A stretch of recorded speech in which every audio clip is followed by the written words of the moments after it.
No, sí, sí, yo fue parte de los que salíamos a las bullas contra Lucio Gutiérrez. En esa época no era como el Rafael Correa que es ahora, ¿no? Bueno, primero la primera propuesta mía es que el despacho de la presidencia salga del centro histórico de Quito. En el momento el ministro de Salud llamó a algunas personalidades y le dijo, oye, ¿quieres que te vacunen? Y claro, todo el mundo dijo, bueno, ¿no?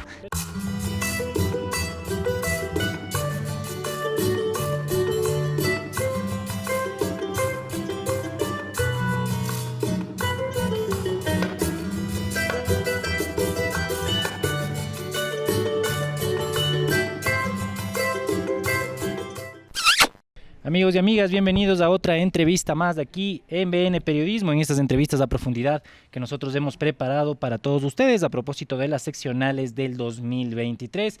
El día de hoy nos encontramos con Omar Ceballos, pero antes de nada quiero agradecer a La Terraza que nos facilita este espacio, este maravilloso lugar con esta hermosa vista que se encuentra en la José Antepara, diagonal a la Plaza de Toros Belmonte. Pueden venir con su familia, amigos, pareja y disfrutar de unas alitas, de un lomo, de un locro, de un bolón y de su cóctel de cabecera llamado Pachamama. Así que ya saben, pueden venir acá a La Terraza y si ustedes dicen que vienen por BN Periodismo, tienen el 25% de descuento en platos típicos. Síganlos en todas sus redes sociales como laterrazauio.oficial en Instagram. Omar, bienvenido, ¿cómo estás? Nos acompaña Omar Ceballos, él es empresario, andinista, ex ministro del Deporte, ex concejal de Quito, un ex estudiante también del Montúfar que busca la alcaldía de Quito con Centro Democrático.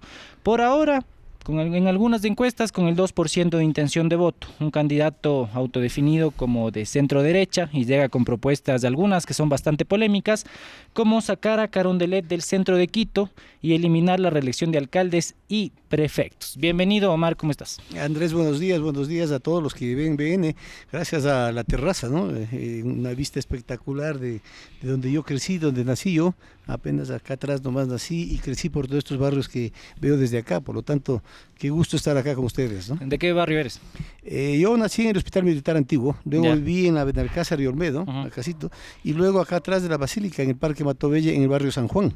Entonces, más quiteño que locro de habas, no hay, ¿no? ¿Y ahora dónde estás viviendo? Ahora vivo por Porque la sí. Orellana, más o menos, por la Orellana ya. y 6 de diciembre un poco para arriba. Claro, te fuiste un poquito más al norte. Sí, un poco más al norte, sí. ¿Y te podrías considerar que conoces la capital o eres de esas personas que dicen, no, bueno, yo siempre he pasado en el norte o en el centro y no conozco tanto el sur, no conozco tanto, qué sé yo, el Chocó, cosas así, que también es Quito, ¿no? Creo que conozco más que todos los candidatos, mucho más que todos, porque la ventaja mía de haber pasado por la concentración deportiva Pichincha, estuve 4 años de vicepresidente y 4 de presidente y luego ministro de Deportes, definitivamente me vinculé con todas las ligas barriales, con las federaciones, con las uniones de ligas y evidentemente conocí todo el distrito metropolitano. Y ahora como concejal, los 3 años y medio, visitando a todos los barrios, creo que conozco bastante bien Quito y toda la zona de Pichincha, ¿no? Porque cuando estaba de concentración pude hacer obras en el noroccidente, llevé yo los juegos de la provincia a la parte de los bancos, a la parte de Puerto Quito, donde salieron buenos futbolistas, como Franklin Salas, por ejemplo, es de una persona que salió de Mindo, ¿no? De muy pequeño, pero viene de Mindo. Boxeadores salieron de la parte de Puerto Quito, todos esos que se los consiguió a través de estos juegos de la provincia que hacíamos en la concentración deportiva de Pichincha. Es decir, creo que sí me considero una persona que conoce bastante bien Quito, ¿no? ¿Y hay algún barrio que tú creas que es tu preferido o que digas, este me encanta y en este vendría a vivir y que no hayas vivido, por ejemplo? Bueno, hay barrios que son muy emblemáticos, ¿no? Como San Marcos, un barrio muy emblemático, Sí, San Sebastián es lindo. Creo que La Floresta es otro barrio muy icónico. La Floresta tiene unos encantos muy bonitos. Hoy en la mañana estaba en la Vicentina grabando otros programas. También son barrios tradicionales. Yo no me quedaría con uno solo. Creo que hay muchos barrios que tienen ese encanto, ¿no? Y además las parroquias rurales también. Hay unas parroquias rurales que tienen unas plazas principales que son hermosísimas. Algún rato tenemos que hacerlo a estas parroquias como en México, estos pueblitos mágicos que hay allá en México, darles ese desarrollo turístico, que es lo que creo que va a mandar en el mundo entero el tema turístico como una de las fuentes importantes que hay en todos los países del mundo, ¿no? Ya llegaremos a ese tema del turismo aquí en Quito, que es bastante importante, pero antes de hablar un poco de su vida académica, porque lo definen como un quiteño clásico y al mismo tiempo usted estudió en en el Montúfar, ¿no? Uno de los colegios más renombrados de aquí, de la capital. ¿Con cuántos Mejías se dio de puñetes? Bueno, no sé con cuántos, pero era en Gallada, ¿no? Sobre todo a la salida de los partidos del Coliseo Julio César Hidalgo, en donde teníamos las barras encontradas en dos deportes, fundamentalmente en el fútbol, en el voleibol y también en el básquet, aunque en el básquet había otros colegios que en esa época eran muy buenos, como La Salle, por ejemplo, tenía un equipo de básquet muy bueno, ya despuntaba San Gabriel también, pero básicamente en el fútbol y en el voleibol era donde nos encontrábamos del Mejía y Montúfar.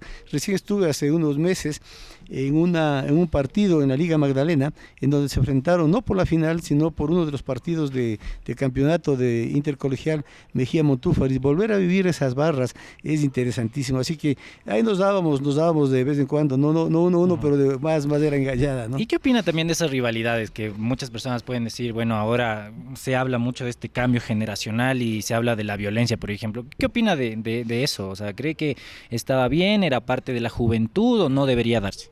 No, creo que las rivalidades sanas son importantes, son buenas. El problema es que ahora ya como ha ido evolucionando la sociedad, de pronto alguien saca un arma o saca otro tipo de cosas, claro. Entonces esto ya se vuelve muy peligroso, pero esa rivalidad que había entre colegios, creo que incluso en la parte académica nos hacía superarnos, ¿no? Porque si tú vas a ver también los que ingresaban a la Politécnica Nacional, a la Universidad Central, generalmente eran de 4 colegios, eran de Mejía, de Benalcázar, de San Gabriel y de Montúfar, quienes podían ir desarrollando o entraban de una a la Politécnica o a la Universidad Central, ¿no? Entonces creo que eso también, esta rivalidad sana, hacía que nos superemos tanto deportivamente como académicamente, y creo que eso daba el renombre a los colegios, ¿no? Y las huelgas, las bullas en su juventud, ¿cómo eran? Porque también le vi en una entrevista que usted mencionaba que condenaba todo lo que había pasado en el paro de octubre y toda la situación, pero ¿qué cambió? ¿Qué cambió en estos años que le hizo decir a usted, bueno, quizá ya no veo tan bien las protestas? A ver, las protestas que tienen razón, que están justificadas, se debe hacer y se debe mantener. Creo que el joven tiene que ser rebelde, como decía Montalvo, el joven tiene que ser rebelde siempre y poner sus puntos de vista como lo crea.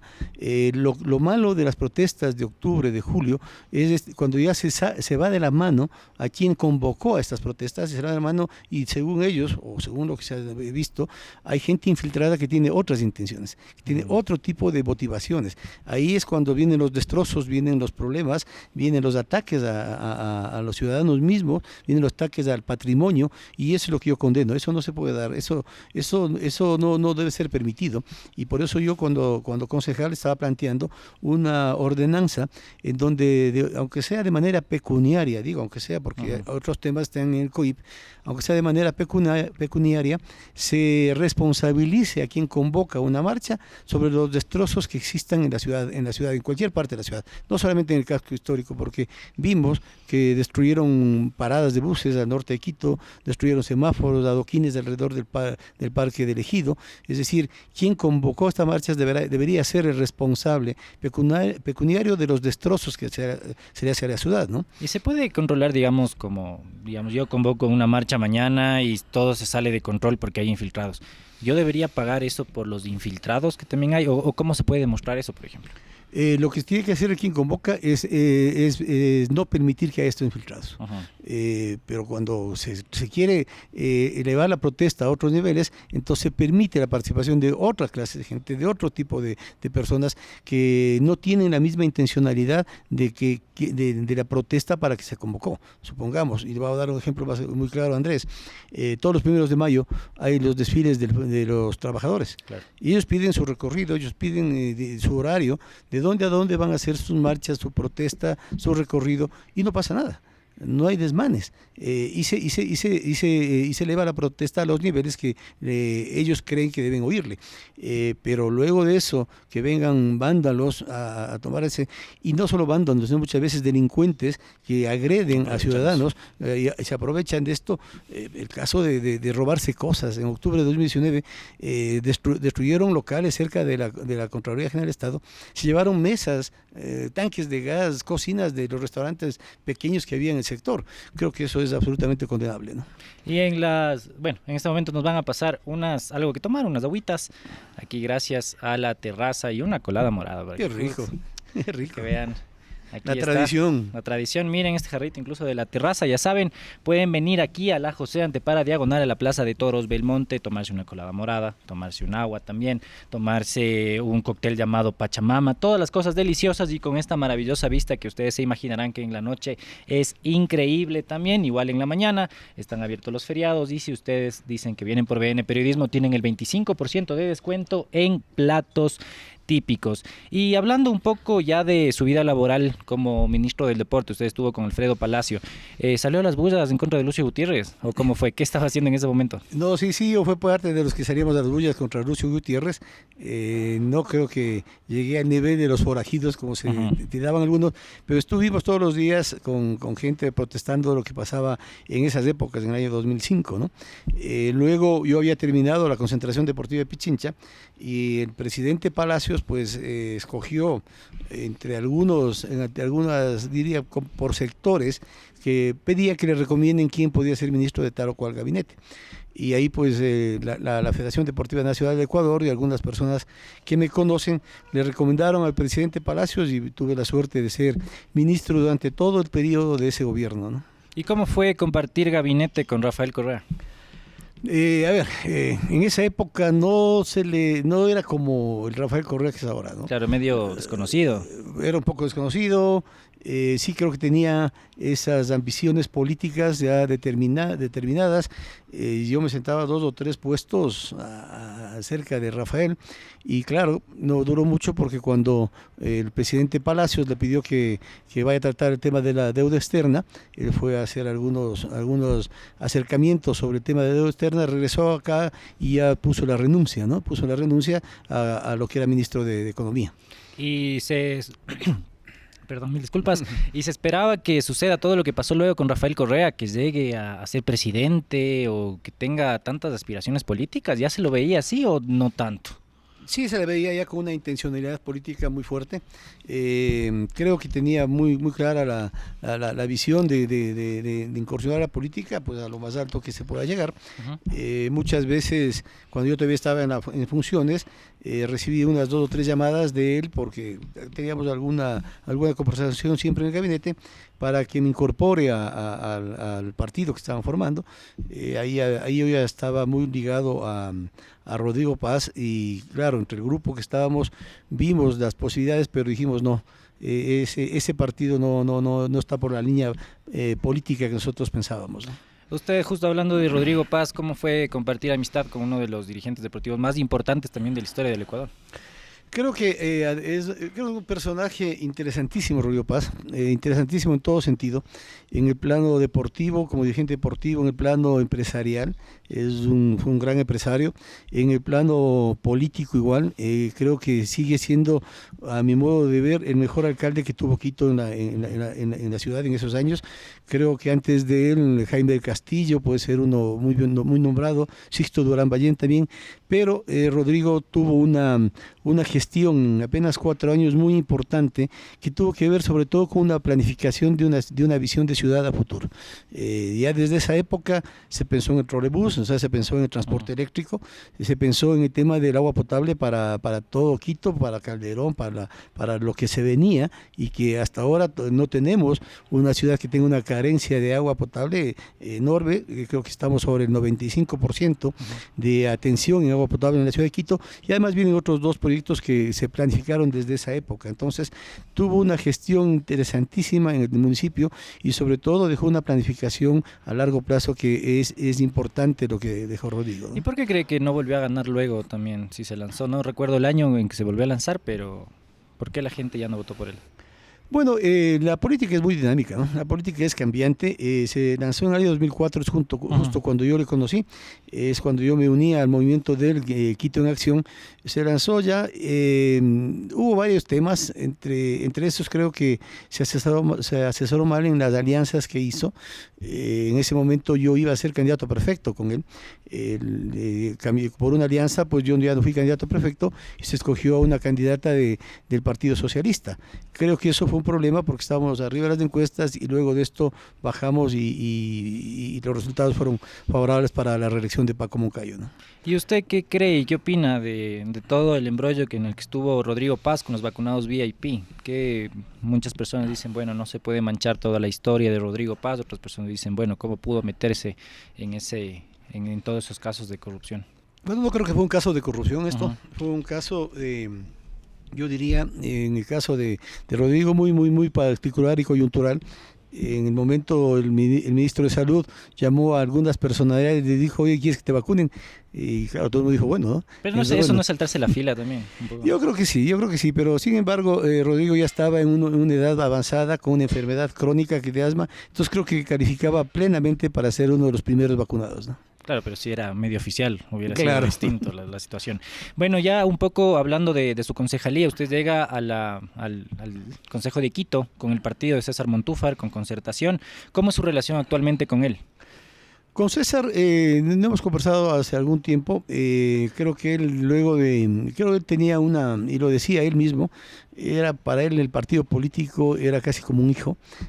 Una vez que estuvo en la candidatura a la presidencia y no le fue bien, y el resultado de esto es perder ese partido político, la Concertación, creo que le afectó a César y no está activando políticamente por este tiempo, por eso es que no hemos conversado mucho, pero creo que quedó una amistad después de las elecciones pasadas, ¿no? Y ya no se planea de que regrese a Concertación César Montúfar a liderar un poco más. Yo a César le tengo una muy buena consideración, creo que es un hombre valiente primero, es un hombre honesto además, y desde antes de yo ser candidato yo le seguía a él en sus marchas, muchas veces, a veces solo, pero con una tenacidad que marcaba, que quería incursionar fuertemente en la política.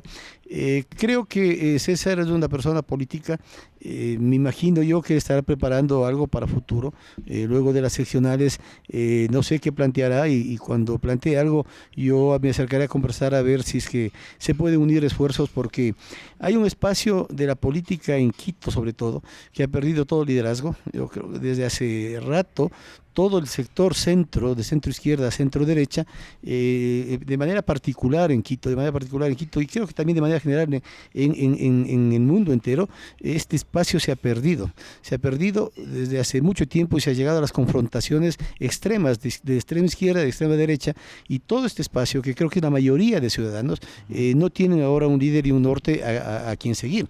Por lo tanto, ese es el espacio que debíamos políticamente discutirlo y definir lo que se puede hacer, ¿no? Pero eso también no forma parte de todos estos, entre comillas, camisetazos, o también un poco formar parte de partidos a los que ideológicamente al parecer son contrarios. Usted se considera de centro derecha, si no me equivoco.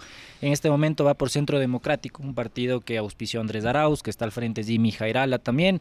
¿Qué pasa con esto? Porque no es el único caso que yo veo de personas que están en partidos ideológicamente contrarios a los que supuestamente son.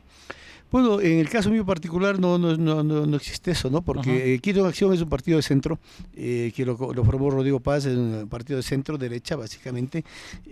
Creo que las alianzas que haya tenido Centro Democrático es otra cosa, pero la Concertación de César Montúfar también era de centro. Entonces la línea mía sigue siendo esa línea. Centro Democrático es estrictamente de centro. El Centro Democrático es de centro, pero realmente hay un centro hacia la izquierda y un centro hacia la derecha. Claro. Y es lo que le permite a un partido de centro recoger las dos corrientes, ¿no? Es lo que pasa en Suecia, ¿no? Se dice que en Suecia se recoge parte de la derecha y parte de la izquierda para meter una política de centro equilibrada. Es como un poco más maleable también el tema de candidatos, ¿no? Un poco Digamos.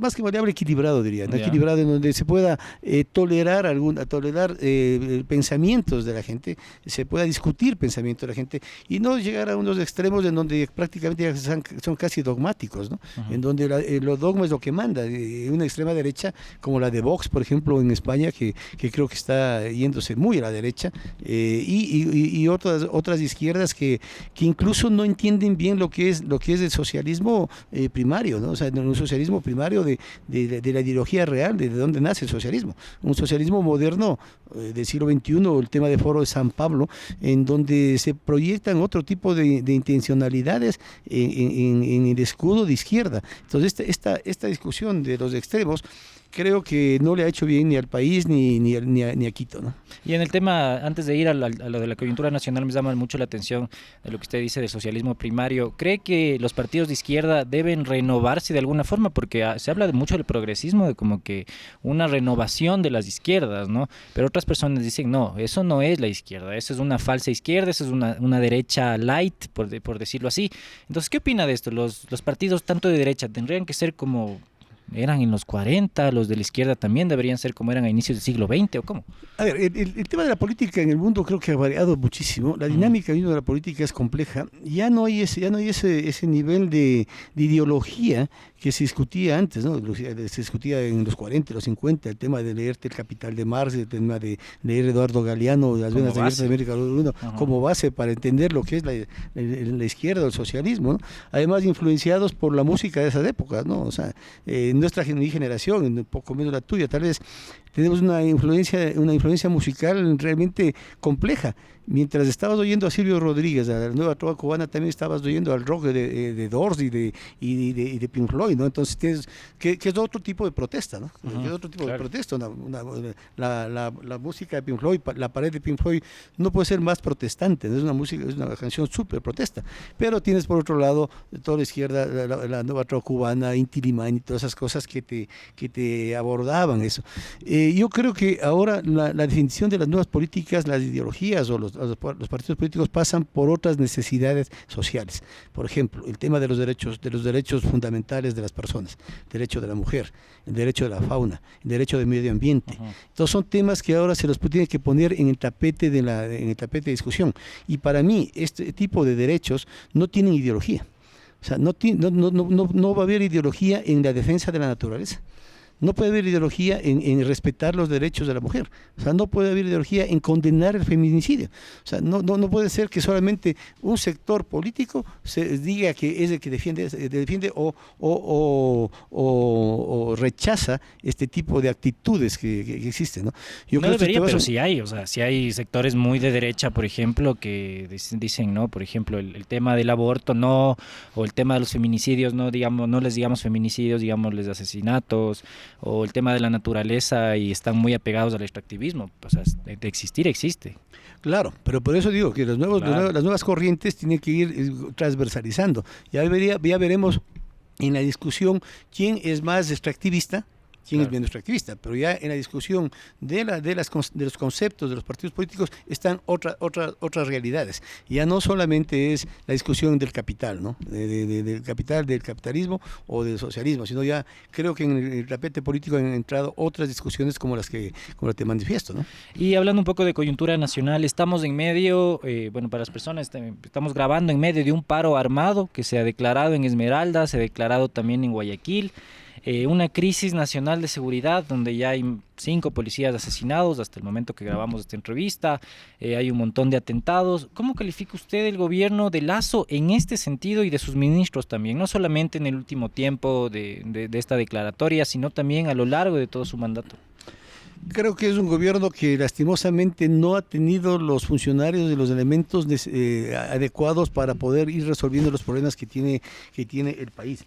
Le veo un gobierno muy tibio, un gobierno sin un norte claro, dando a veces golpes sin sentido, tomando estados de excepción a cada momento sin tener qué va a hacer en ese estado de excepción. El estado de excepción es nada más que el marco jurídico en donde puede tomar muchas acciones del gobierno como tal, pero se declara un estado de excepción sin saber qué acción va a ser inmediata. Entonces lo que se debe tomar es un estado de excepción, pero inmediatamente ir a la acción. Creo que las Fuerzas Armadas tienen mucho potencial, creo que tienen que intervenir mucho acá. Qué pena y qué lástima que la policía esté tan venida a menos por todo lo que ha pasado, mientras mataban a unos policías en Guayaquil por estos delincuentes que están necesariamente, creo yo, ligados al narcotráfico. Había otros policías apresados porque contrabandeaban droga. Entonces, claro. Entonces es una pena que la institucionalidad de la policía esté en este momento en esas circunstancias. Y justo eso quería llegar un poco, porque muchas personas dicen como que bueno, no se le puede criticar a la policía porque también son los que se ponen al frente. Digo, yo creo que nadie celebra el asesinato de los policías. Sin embargo, hay que seguir criticando todo lo que pasa, porque mucho de lo que puede estar pasando en el tema del narcotráfico y la inseguridad puede tener que ver con infiltrados en la policía y con gente que esté adentro. Entonces, ¿cómo califica usted el accionar de la Policía Nacional? ¿Es una crisis reciente o es una crisis de la policía que ya ha venido desde los 70s, 80s? No creo que de tanto atrás, ¿no? Yo creo que los problemas vienen básicamente en el tema de la institucional policial, creo que de hace unos 15, 16 años, en donde no se les dio todo el respeto y la autoridad que debe tener la Policía Nacional. Y el tema de que se tenga el incursionar en narcotráfico, porque el narcotráfico trata de meterse en todos los estados, en todos los sistemas de cualquier país, de cualquier estado, me parece que es lo que ha faltado el controlar esto a través de inteligencia militar, inteligencia policial, a través de las propias instituciones que tiene el Estado. Me parece que no le veían como grave peligro lo que estaba pasando hace algunos años y creo que en estos momentos llegó a niveles que tienen que tomar con unas acciones absolutamente fuertes para que esto no vaya con una bola de nieve creciendo, ¿no? En una entrevista usted también mencionaba, como ya le había dicho, que usted era del Montúfar, que usted también le gustaba salir a las protestas, más o menos, y ya le pregunté que qué ha cambiado, pero en el caso de que usted llegue a la alcaldía de Quito, ¿qué haría si hay un nuevo octubre del 2019, un nuevo junio del 2022, que a mi parecer fue un poco más violento que octubre incluso? ¿Cómo controlaría la situación, a pesar de que no esté en sus manos, controlar la situación de la seguridad y de la Policía Nacional? ¿Cómo apoyaría? ¿Qué haría? No sé, ¿cuáles serían sus acciones? Bueno, primero la primera propuesta mía es que el despacho de la presidencia salga del centro histórico de Quito. Creo que ese mal vecino que tiene el centro histórico de Quito es el causante de todo esto, porque si no está la presidencia ahí, no van a ir a protestar allá. Ya es hasta simbólico, ¿no? Bueno, es un tema simbólico la presidencia, pero mucho más simbólico es el casco histórico como tal. Uh-huh. A veces incluso los vecinos del centro dicen, pero se van a ir las personas que trabajan en la presidencia, pero son 200, tal vez 300 personas que trabajan ahí, que no creo que tengan el nivel de consumo que pueden tener los turistas. Uh-huh. ¿Por qué digo yo esto? No solamente por tema de la protesta. Yo digo, lo que tenemos en el centro histórico de Quito es una joya impresionante. He tenido la suerte de conocer otros países y el casco histórico de Quito es el más grande de Latinoamérica, es el mejor conservado y el más bonito de estos. Uh-huh. No podemos desarrollarlo porque cada vez que alguien quiere invertir, le cierran 2 días el centro histórico, le vayan por horas algunas calles, vienen los que protestan con los infiltrados que agreden a los negocios. Es decir, ¿quién quiere invertir en el centro histórico? ¿Quién quiere vivir en el centro histórico cuando hay este tipo de circunstancias que vienen siendo recurrentes, ¿no? Las dos son grandes, han habido, la de 2019 y la de 2022 son las protestas masivas grandes, pero cada 15 días hay algo. Cada 15 días alguien va a protestar. Cada 15 días, por haber razones, cierran el centro histórico. ¿Y a dónde se le mandaría? Yo creo que es un tema que hay que discutirlo. Uh-huh. Primero, el tema que debo yo decirlo es que esto se tiene que discutir con los propios moradores del centro histórico. Uh-huh. Y esto yo creo que se puede pensar alguna vez en estas redes sociales, cuando chateaban todo sobre la propuesta que hice. Alguien decía cerca de Tababela. Puede ser interesante. ¿Pero solo el despacho? Solo el despacho de la presidencia. ¿De ahí qué sería en Carondelet? ¿Qué quedaría ahí? En Carondelet puede quedar todos los salones como Salón Amarillo para recibir a los dignatarios. Puede abrirse nuevamente, como hace muchos años se abría Carondelet, como un museo para que la gente recorra en el Palacio Presidencial. Y esto motivaría mucho más el turismo y fortalecería mucho más a los emprendimientos que están alrededor. Es decir, es el despacho de la presidencia el problema, porque hay que ir a protestarle al presidente, pues, ¿no? Entonces, eso es lo primero que hay que discutir. Lo segundo es lo que yo te había manifestado, se tiene que tener una ordenanza para que quien convoca sepa las consecuencias que es hacer una protesta. Y luego de esto, pues ya colaborar, porque así dice la ley, los municipios son entidades colaboradoras del orden con la policía y con el Ministerio de Interior, definiendo claramente las competencias que tiene el municipio, ¿no? ¿Cómo califica usted la gestión del alcalde Guarderas? A mí me parece que la gestión del anterior alcalde de Guarderas son carentes de una visión clara de dónde se quiere ir con la ciudad. En el primer caso creo que no se pensaba con seriedad qué hacer en la alcaldía de Quito, y en el segundo con Yunda, y en el segundo caso creo que con los cambios políticos que se hizo, a pesar de que tuvo algunos meses, Guarderas no tuvo la capacidad de definir a dónde quiere llevar la ciudad de Quito. Y esto, ¿qué es lo que ocurre? Que comienzas a hacer a llenarte de funcionarios que no tienen la capacidad para ejercer el cargo en que se les pone, ¿no? Creo que entre 3 o 4, salvamos los nombres de 3 o 4 gerentes de empresas, creo que los otros no tenían el nivel para poder gerenciar. El caso emblemático es el Metro de Quito, ¿no? O sea, el Metro de Quito tenía que haber funcionado hace rato. Se sigue diciendo que en diciembre, yo creo, muy particularmente, de acuerdo a lo que he visto, que esto no va a suceder. Capaz que se les ocurre mover el metro unas 2 estaciones y volver a funcionar y decir que ya comenzó la operación. La operación del Metro Quito tiene que ser al 100%. Ahí es cuando nosotros decimos que el metro está operando. Cuando la gente venga con los alimentadores desde las partes altas del sur de Quito hacia Quitumbe y llegue con alimentadores hacia las partes norte de Quito. Ahí tendríamos nosotros el sistema funcionando. Mover al Metro de Quito una o dos paradas, creo que no es operar el Metro de Quito. Sí, que es muy tradicional de aquí, ¿no? Más o menos como que se inauguran las obras cuando están al 60%, parece, y luego van terminando ahí en el trayecto. Usted también se declaró y estaba viendo una entrevista también en La Posta, donde usted decía que usted es de las que más rechazaba la alcaldía de Yunda. ¿Cree que le hizo bien a la ciudad que salga Jorge Yunda? Yo creo que sí. El tema es que, como te decía, ahí no teníamos un norte, no era capaz de centrarse el alcalde en dirigir la ciudad. Lastimosamente era un tema muy disperso. Yo estuve presidiendo 2 o 3 meses la empresa de agua potable. Traté de tener algunas reuniones para decirle cuál es la potencialidad de la empresa, sobre todo en el tema hidroeléctrico, por ejemplo. En el tema hidroeléctrico, con el proyecto Vindobona, la empresa de agua potable puede llegar a producir más de 43 megavatios. Y en estos momentos, con las microcentrales que se puede construir en agua potable y con las turbinas que se tiene, se puede abaratar los costos de la energía eléctrica para el propio metro y para la empresa de pasajeros. El costo de kilovatio está sobre los 8 o 10 centavos en el costo que tiene que pagar la empresa de pasajeros y la empresa de Metro de Quito. La empresa de agua potable podría venderle, o le puede vender, que es un convenio que yo le hice, a 4 centavos, lo cual ayudaría bastante en la operación de las 2 empresas. Es decir, esto es lo que hay que hacer, pero cuando yo trataba de explicar, o sea, era más importante otro tipo de cosas, ¿no? Y ahí es cuando no se le veía que había una cabeza dedicada a dirigir la ciudad. Por lo tanto, y por eso creo que fueron todos los problemas en la mayoría de las empresas, ¿no?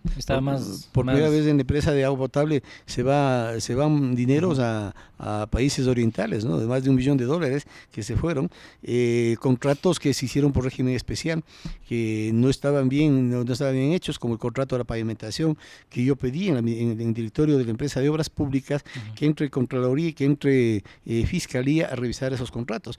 Entonces yo sí creo que el tema de la remoción de Yunda fue absolutamente pensada, ¿no?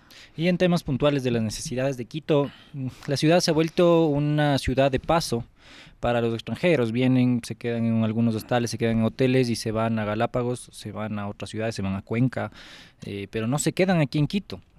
Yo tengo, en este momento tengo 28 años y me paseo por el centro y me acuerdo cómo era antes también, y había más turistas, la gente hacía más cosas en el centro, no solamente ahí, sino también en otros lados.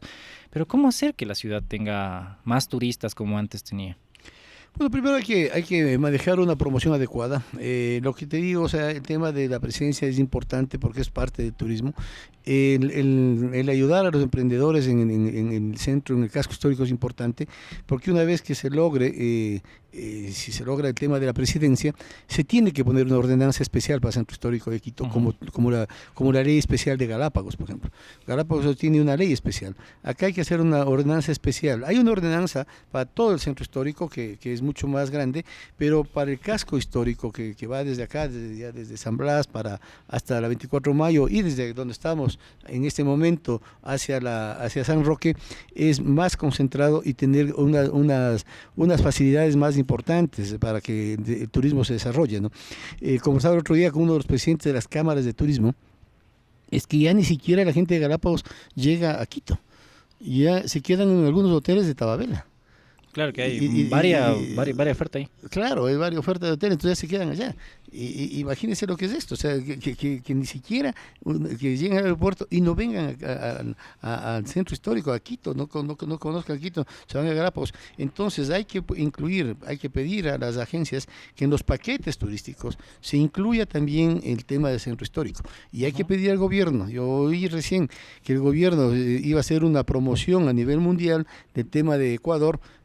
Ojalá no se gaste como otros años en una canción de los Beatles, ¿no? Pero y sobre todo salió en el Super Bowl también, ¿no?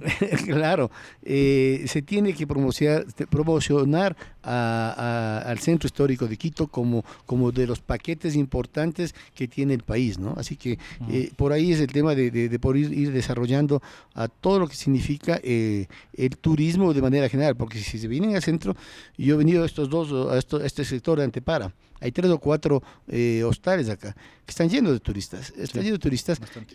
Esto hay que promocionarlo porque hay que seguir dándole esa capacidad al centro histórico porque tenga esa capacidad de albergar a los turistas, ¿no? El turismo también está ligado a la cultura y al arte. ¿Cómo también reavivar ese interés de los turistas y también de la gente de aquí de Quito en ir a consumir cultura, en ir a consumir arte? Y también cómo invertir en la cultura desde el municipio de Quito, porque es algo de lo que nadie habla, más o menos como que dicen, no, sí, la movilidad, vamos a hablar de, qué sé yo, del uso del suelo, pero la cultura está de lado, como si fuera un hobby, pero es una profesión para muchos artistas.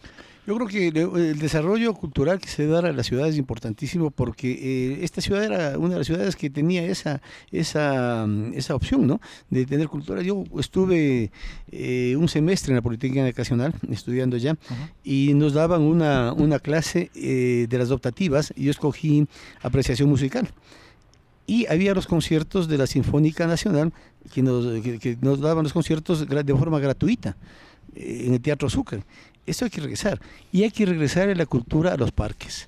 Parte de combatir la inseguridad es apropiarse del espacio público con cultura, con artes y con deporte.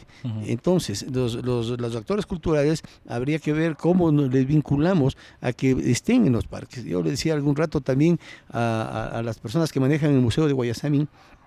La obra de Guayasamín está ahí encerrada, muy poca gente va también ya a la casa del hombre. ¿Por qué no hacer unas paradas itinerantes de lo que es la obra de Guayasamín en algunos parques? Y además que es bastante difícil llegar, ¿no? Si es un poco difícil, pero imagínate tú algún rato en el Parque de la Floresta, en el Parque de la Vicentina, llevar unas 4 o 5 muestras de lo que es Guayasamín y hacer allá, pero conjuntamente con otros actores, con otros pintores, con otro tipo de cultura, ¿no? O sea, no solamente pintura, sino teatro, danza, artes escénicas, que se puede activar en cada uno de los parques de la ciudad, ¿no? ¿Y cómo se puede recuperar la Mariscal? Porque yo le veo un lugar con potencial, es un lugar céntrico, es un lugar donde se podrían hacer muestras culturales, muestras artísticas. ¿Cómo recuperar ese lugar que se ha vuelto también nido de delincuentes, hay que decirlo? Es muy peligroso pasar por ahí. ¿Hay un plan? ¿Se tiene planificado esto?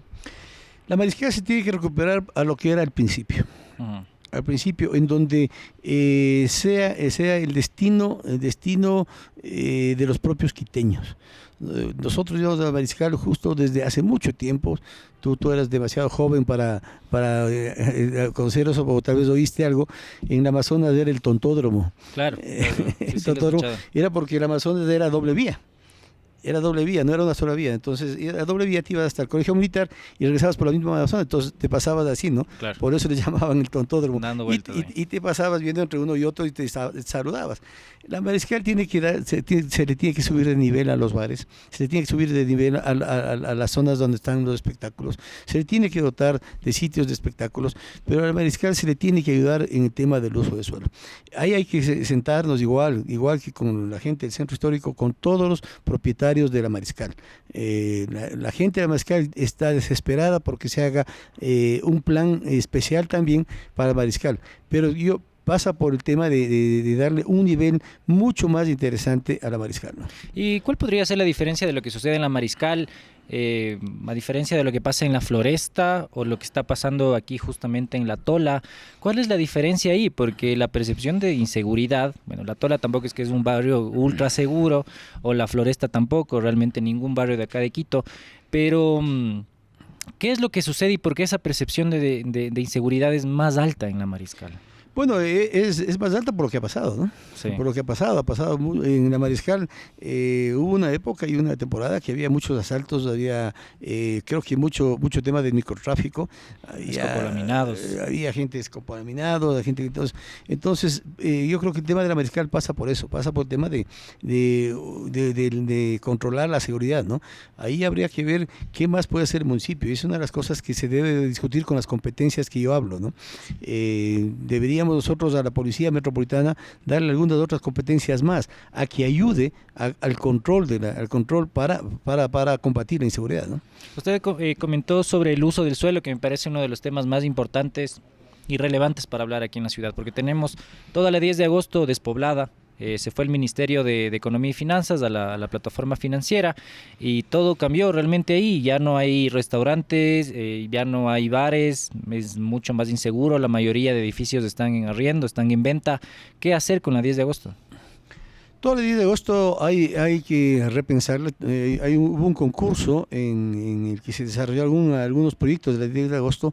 El problema de este concurso es que iba dirigido a que la inversión sea totalmente privada.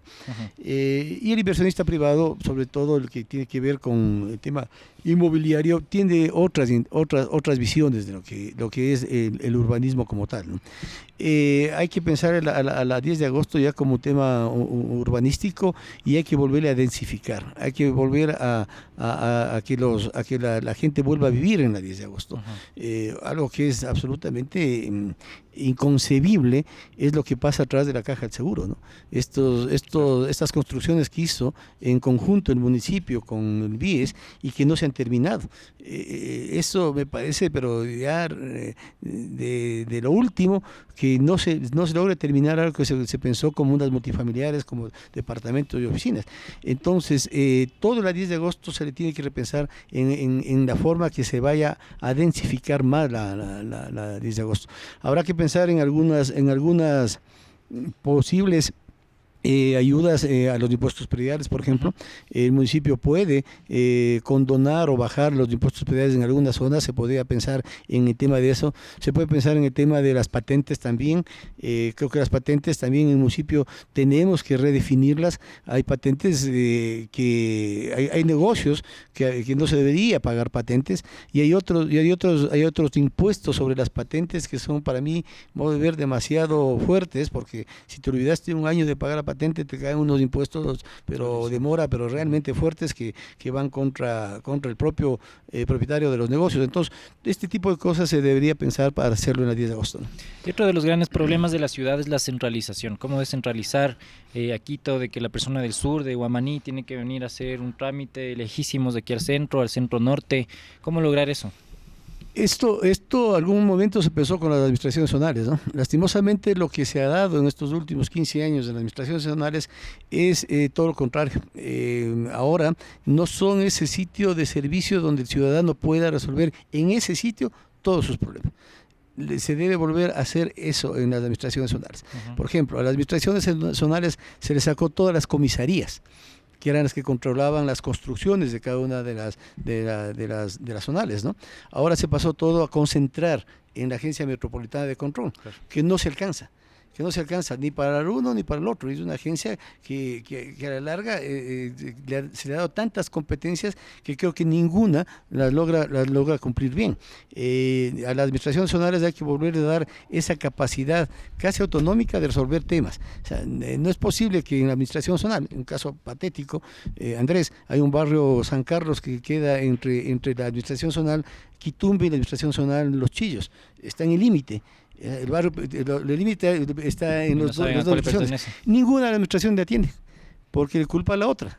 Dice, pero es responsabilidad de la Quitumbe. Dice, van a la Quitumbe y dicen, no, es responsabilidad de Los Chillos. Y como por ahí pasó un colector de agua potable, les quitaron el empedrado, van a reclamar agua potable y dicen, no, el empedrado no es mi competencia, es de la EMOP. O sea, hay que definir claramente las competencias de las empresas, de las secretarías y de las administraciones zonales. Y muchas veces a mí me ha pasado que voy a una administración zonal y lo que me dicen, cojo turno y digo, bueno, vaya a hacer esto al internet. Entonces también cómo facilitar eso, ¿no? Que, bueno, se facilita mucho de que los trámites sean en el internet y sean en línea, pero no todos tienen esa posibilidad de estar en línea. Hay que tener los balcones de servicio, ¿no? Hay que tener los balcones de servicio. Y hay que tener gente que conozca de cómo se transforman los temas. Esto lo hace de manera muy particular. Tengo un amigo que trabajó en una de las empresas bancarias más grandes de acá, o de las tarjetas de avientes más grandes de acá del país, que él transformó todo el tema de servicio al cliente. Este tipo de proyectos, de programas, que además son programas que se los puede desarrollar, se los tiene que hacer. Se le tiene que pensar al ciudadano como un cliente.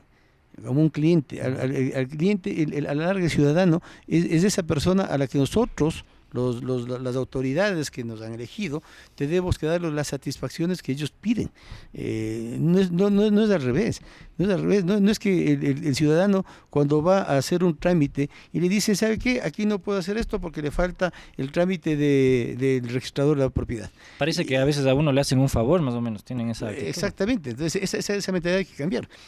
Andrés, no es posible que a las ligas barriales se les demore 3 años para firmar un convenio de uso de la cancha que están usando 30 años.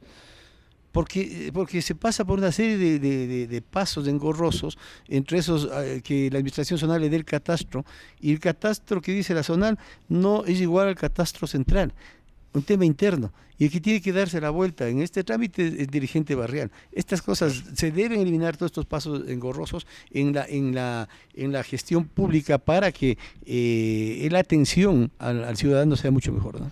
Usted mencionó la Agencia Metropolitana de Control y se me estaba yendo esa pregunta porque, bueno, la agencia, uno ve los videos y ve tolete, ve camiones que se llevan los productos. ¿Usted está de acuerdo con que se les quite los productos a los comerciantes autónomos? ¿Qué va a hacer en su alcaldía en el caso de que vea una Agencia Metropolitana de Control y estructurada para decomisar los productos y los carritos de las personas que están trabajando? Ese es otro problema, Andrés, que uno es la Agencia Metropolitana de Control y otro es la Policía Metropolitana. Estos también hay que juntarles, hay que ver y darles claramente las disposiciones. Yo creo que no es para nada necesario que le quiten los productos al vendedor autónomo, ¿no?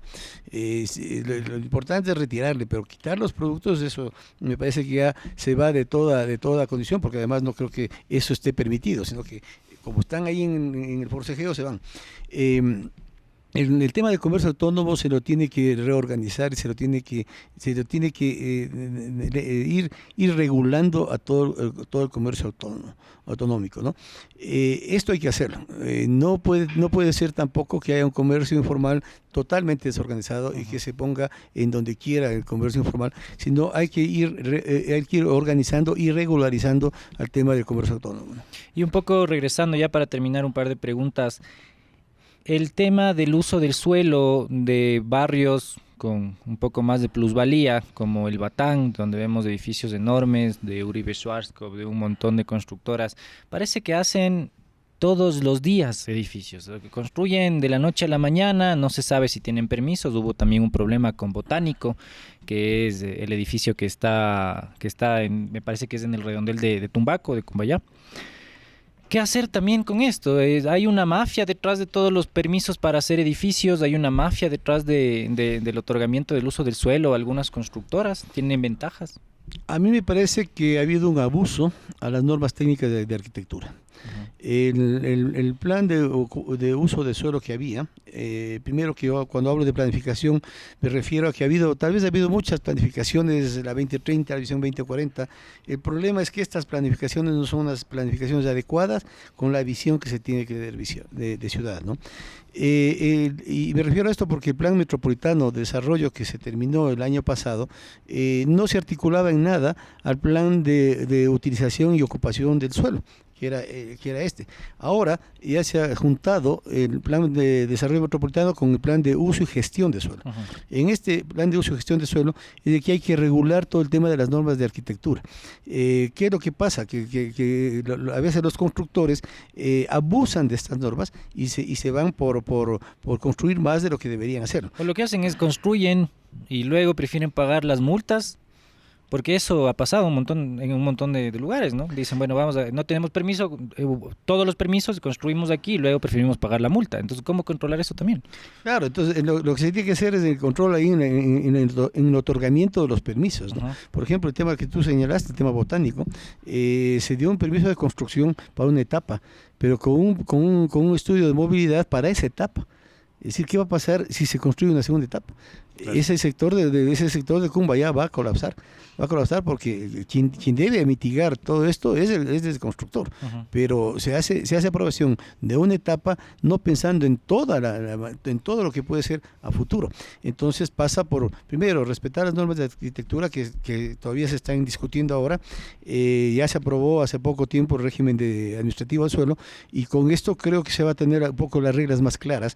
Y el tema de la famosa los famosos pagos por ecoeficiencia y todas esas cosas tienen que ser absolutamente claros para que no haya este abuso de parte de ciertas inmobiliarias, ¿no? Y antes de seguir, antes de ir a la última pregunta, en este momento nos están pasando un ceviche, si no me equivoco, para que se sirva aquí el candidato Omar. También vamos a servirnos, miren esta delicia que pueden encontrarla en la terraza, aquí en la José Antepara, diagonal a la Plaza de Toros Belmonte. Ya saben, pueden venir, pueden comer este delicioso ceviche, pueden comerse un locro, un bolón, una hamburguesa, un lomo, lo que ustedes deseen. También el cóctel llamado Pachamama, que es su cóctel de cabecera, una colada morada que nos estamos sirviendo en este momento.